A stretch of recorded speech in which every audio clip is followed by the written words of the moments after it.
Frank Turek still doesn't understand what an atheist is.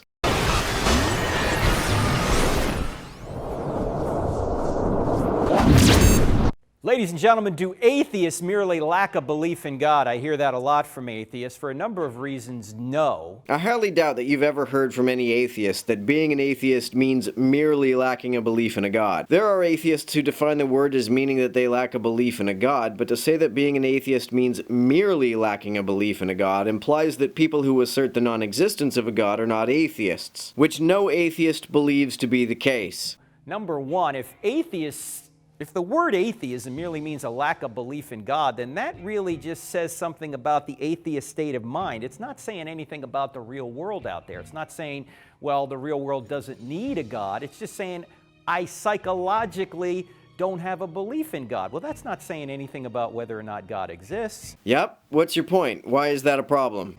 Secondly, if atheists merely lack a belief in God, then this monitor is an atheist because it lacks a belief in God. This chair is an atheist. It lacks a belief in God. Outhouses lack a belief in God. Everything, even dogs and cats and roaches all lack a belief in God. You can see that word doesn't do us much, or doesn't do much for us if it merely means a lack of belief in God. It's not saying anything. It says that I'm not convinced of your worldview. That's something. This is not a vacuous assertion. It's part of the explanation for why I don't go to church, why I don't want creationism taught in public schools, and why I don't want laws against gay marriage. Saying that I'm an atheist has significant implications. If it didn't, why would you even care if someone lacks a belief in a God or not? Why would you even try to convince someone that a God exists if a lack of such a belief is totally inconsequential? Everything that exists lacks a belief in God if it isn't a living thing. How does that help us?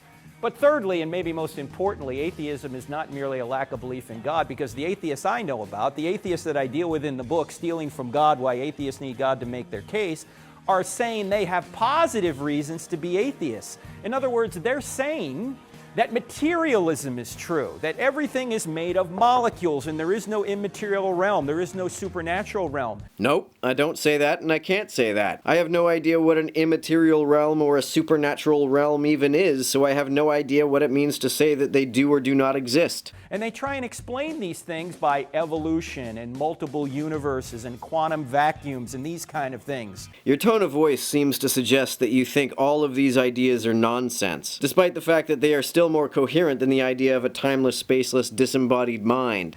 Well, those aren't just negative beliefs. They don't just lack a belief in evolution, multiple universes, or quantum vacuums. Those are positive beliefs that those things are adequate enough to explain reality as we know it. No, they're not. I believe in those things, but I don't believe that they are adequate to explain reality as we know it. I don't think we've discovered an adequate explanation yet. Physics hasn't adequately explained reality, and religion also hasn't adequately explained reality. And those things are not adequate enough to explain reality as we know it. So atheism merely being a lack of belief in God, I think, is a cop-out. And by the way, what word would you use if you don't use atheism for someone who says, I believe there is no God, or there is no God? What word would you use? We use the word atheist to label those people. If atheism is a lack of belief in a God, then those who assert the non-existence of a God would be included in that category.